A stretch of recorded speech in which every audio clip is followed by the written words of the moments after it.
Definisi Neosufisme. Istilah Neosufisme terdiri dari dua kata, yaitu neo dan sufisme. Neo berarti sesuatu yang baru atau diperbarui. Sufisme adalah nama umum dari berbagai aliran sufi dalam agama Islam. Jadi, Neosufisme adalah bentuk sufisme atau pembaharuan sufisme dalam Islam. Neosufisme secara singkat dapat dikatakan sebagai upaya penegasan kembali nilai-nilai Islam yang utuh, yakni kehidupan yang berkesinambungan, yang berkeseimbangan dalam segala aspek kehidupan dan dalam segi ekspresi kemanusiaan. Dan dapat disebut juga sebagai sufisme yang diaktualisasikan dalam kehidupan pribadi dan masyarakat sesuai dengan kondisi kekinian. Sejarah Neosufisme.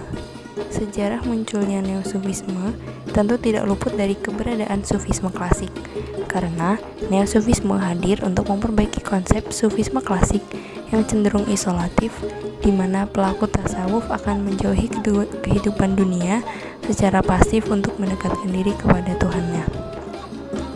Tasawuf klasik ini dinilai sebagai sebuah egoisme dalam beragama karena pelaku tasawuf memiliki sikap individualis. Konsep spiritualisme isolatif yang menjauhkan pelaku tasawuf dari masyarakat juga dianggap sebagai spiritualisme orang-orang lemah dan egois.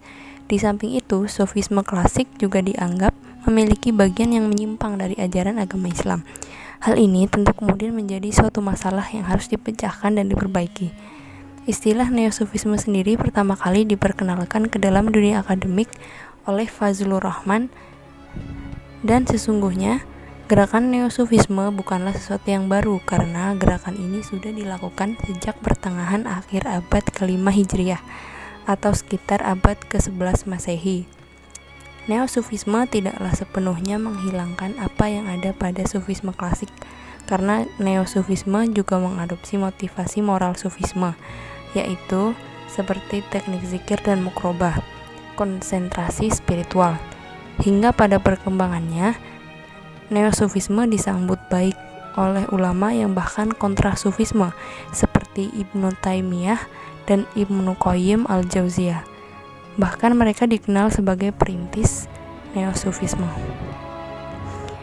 Neosufisme ternyata juga mampu menyelinap ke dalam dunia perpolitikan, seperti contoh pada gerakan Wahabiyah di Saudi dan Sanusiyah di Libya. Kedua gerakan tersebut merupakan penggerak Neosufisme. Pada awalnya mereka berfokus melakukan penyeruan untuk kembali kepada Quran dan Sunnah, dan kemudian pada akhirnya menjadi mazhab negara yang resmi. Neosufisme banyak diterima oleh bangsa Islam di dunia dikarenakan konsep sufismenya yang dianggap lebih positif dan sosialis, bukan lagi sufisme pasif, namun sufisme aktif yang memiliki peran dalam masyarakat atau yang disebut juga spiritualitas sosial. Tasawuf berkembang karena manusia yang berpikir dan menyeleksi tentang baik atau buruknya sesuatu. Tentunya, Neosufisme muncul karena adanya ketidakseimbangan dalam praktiknya di kehidupan sehari-hari. Neosufisme sendiri memiliki beberapa karakteristik yang membedakannya dengan tasawuf klasik, yaitu yang pertama, Neosufisme memberikan penghargaan positif pada dunia untuk seorang sufi. Harta atau kekayaan yang didapatkan adalah sebuah rezeki dari Allah yang dipergunakan untuk sesuatu sesuai petunjuk Allah dan sunnah Rasul. Dengan kata lain, seorang sufi bukan menolak harta dan kekayaan, bukan juga menerima dan digunakan untuk hal-hal yang tidak bermanfaat. Yang kedua, Neosufisme lebih menekankan moral dan akhlakul karimah untuk menambahkan keimanan dan ketakwaan. Dan yang ketiga, Neosufisme tidak melakukan pengasingan diri, tetapi penghayatan esoterisme sangat mendalam dengan keaktifan dalam berinteraksi dengan masyarakat. Dari karakteristik tersebut terlihat jelas bahwa Neosufisme lebih menekankan keseimbangan antara nilai kehidupan ukhrawi dengan nilai kehidupan duniawi.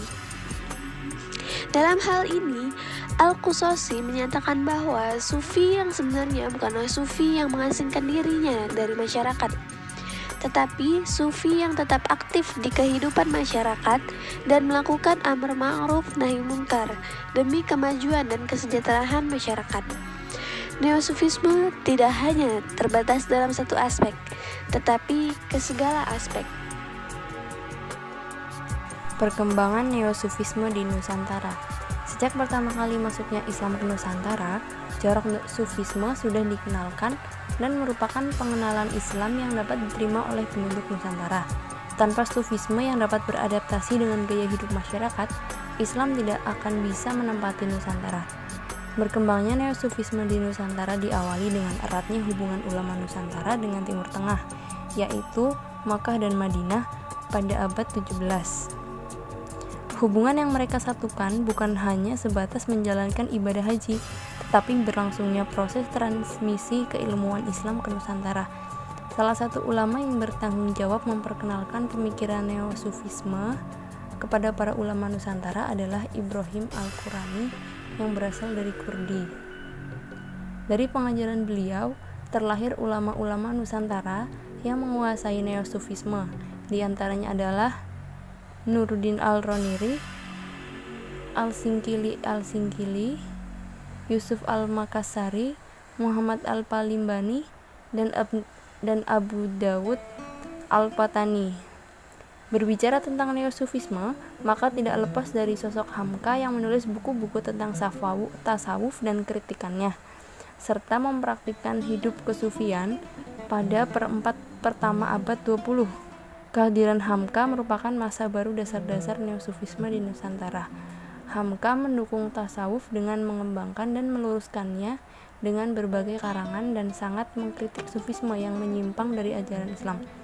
Dan Neosufisme berkembang hingga saat ini. Pemikiran Neosufisme dari beberapa tokoh. Yang pertama adalah Fazlur Rahman. Fazlur Rahman merupakan pemikir muslim kontemporari dan tokoh yang memunculkan istilah Neosufisme. Menurut Fazlur Rahman, Neosufisme adalah jenis tasawuf yang telah diperbaharui, di mana ciri dan kandungan asketik serta metafisiknya sudah diganti dengan kandungan dalil-dalil ortodoksi Islam. Yang kedua adalah Hamka. Sebelum Fazlur Rahman, Hamka telah memperkenalkan istilah tasawuf modern dalam bukunya Tasawuf Modern. Namun, dalam karyanya tidak tertulis atau tidak ditemui istilah Neosufisme. Hamka menghendaki agar seseorang pencari kebenaran hakiki tetap aktif dalam berbagai aspek kehidupan bermasyarakat.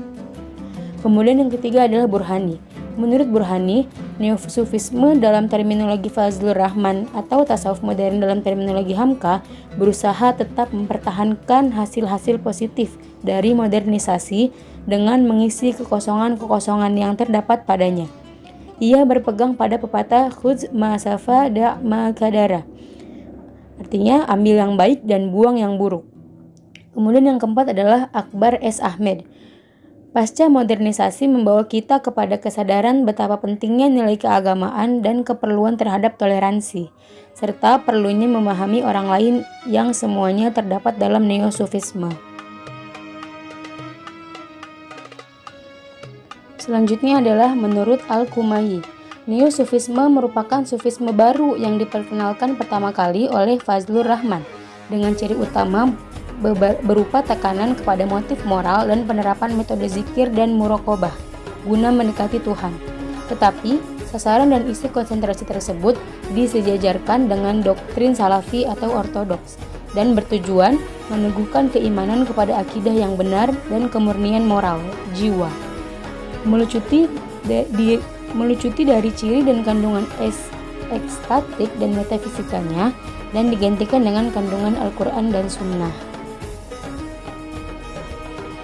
Syekh Ahmad Al-Mutamakin, pemikirannya terhadap Neosufisme mengarah pada kritis epistemologi dan ideologis kepada ajaran Sufisme awal yang membelenggu manusia dalam sikap pasivitas, sehingga sangat bertentangan dengan paradigma Islam sebagai agama yang mempunyai amal sosial untuk peradaban manusia.